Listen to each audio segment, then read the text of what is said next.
S மக்களே, Sunday episode முடிஞ்சது. பேசுறதுக்கெலாம் கண்டென்ட்டெல்லாம் எதுவுமே இன்றைக்கி கொடுக்கல. ஒரே ஒரு விஷயம் பண்ணார், சாண்ட்ராவை கேள்வி கேட்க வச்சு மன்னிப்பு கேட்க வச்சாராம். அதை இந்த மாதிரி சாஃப்டாக இந்த 2 சீசனில் விஜேஎஸ் யாருக்குமே பண்ணி நான் பார்த்ததில்லை. அந்தளவுக்கு சாஃப்டாக ஒரு சம்பவத்தை பண்ணார். அதுக்கப்புறம் எஃப்ஜே விட்டு ஆதரவை விட்டு அவ்வளோதாங்க இன்றைக்கி கண்டென்ட்டு.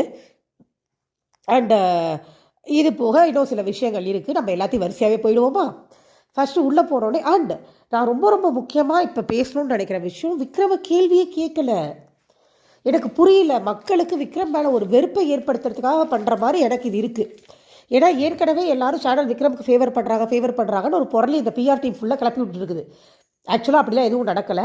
அவன் யாரும் விக்ரமுக்கு ஃபேவர்லாம் பண்ணல. விக்ரமும் அன்புகாகோ கனியோ தப்பு பண்ணாதான் அவர் பயங்கரமாக அடிக்கிறாரு. சாண்ட்ரா பார்வதிக்கு அப்புறம் எல்லாம் பண்ணும்போது சிரிச்சுட்டு போயிடுறாரு.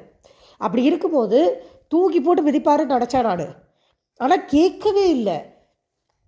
அட்லீஸ்ட் ஒரு வார்த்தை எழுப்பி நீங்கள் சாரி கேட்டு ரியலைஸ் பண்ணுறனால இது சரின்னு ஆகிடாது, இன்னொரு தான் பண்ணிங்கன்னா நான் வெளியில் அனுப்பிடுவேன், அப்புறம் எனக்கு வார்னிங் கொடுத்த மாதிரி கொடுத்துருக்கணும்ல. கேட்கவே இல்லை. ஒரு நாள் கேட்டு நம்மளுக்கு எடிட் ஆகி வரலையா அப்படிங்கிறது எனக்கு தெரியலை. ஏன்னா அவர் போனதுக்கப்புறம் கூட விக்ரம் சொல்லிட்டு இருந்தார், ஆதிரிக்கு நான் தேங்க்ஸ் சொல்லணும்னு நினச்சிட்டு இருந்தேன். ஏன்னா அந்த பொண்ணு உடனே சரின்னு சொல்லிடுச்சு. இங்கே ஒரு சின்ன விஷயம் கிடச்சா கூட எல்லாரும் பிடிச்சி பெருசாக்கி அசிங்கப்படுத்தும் போது அவ்வளோ பெரிய விஷயம் அந்த பொண்ணு ஈஸியாக எடுத்துக்கிச்சுன்னு சொல்லி அவர் சொல்லிட்டு இருந்தார். ஸோ அட்ரஸ் பண்ண மாதிரி தெரியலை, புரியல எனக்கு சீரியஸாகவே. அது பெரிய விஷயம் தானே. சபரியை போட்டு அவ்வளோ அடித்தார். இது லிட்ரலி வியாழக்கிழமை நடந்தது, ஏன் அட்ரஸ் பண்ணலன்னு எனக்கு புரியவே இல்லை. இது விக்ரம் மேலே நெகட்டிவிட்டி க்ரியேட் பண்ணுறதுக்காக வேணும்னே சேனல் பண்ணுற மாதிரி தான் எனக்கு இருக்குது. சேனல் டிசைனர் வின்னர் யாருன்னு எனக்கு தெரில மக்களே. ஆனால் என்னையே கேட்டால் இப்போதைக்கு வின்னராக இருக்கிறதுக்கு தகுதி இருக்குன்னா ஒன்று வினோத், இன்னொன்று அரோரா. இவங்க 2 பேர் தான் நான் சொல்லுவேன். திவ்யாவுக்கு ஃபுல்லாக பிஆர் டீமுங்க. திவ்யா கிட்ட நிறைய குறைகள் இருக்குது. வின்னர் அளவுக்குலாம் திவ்யா ஒர்த்து கிடையாது. சொல்லப்போனால் பெருசாக அவங்க ஒன்றும் பண்ணுறதே இல்லை. ஓகே, நல்லவங்களாக இருக்காங்க, அவ்வளோதான். அவங்க கிட்ட பேச முடியல. கான்வர்சேஷன் எப்படிப்பட்டவங்களும் அவங்கள்ட்ட கான்வர்சேஷன் வச்சுக்க முடியலங்கிறது ஒரு பெரிய குறையாக இருக்குது. பட் இந்த பிஆர் டீம் திவ்யா ஓட்டிங்கில் டாப்பில் வச்சுருக்காங்க. திவ்யா கண்டிப்பாக பிஆர் டீமுக்கு ஹெவி அமௌண்ட் கொடுத்துருக்காங்க. ஏன்னா அவங்க எதுவுமே பண்ணுறதில்ல. சின்னதாக பண்ணால் கூட அதை பெருசாக பேசுகிறாங்க, அதை பார்த்துட்டு தான் இருக்கேன்.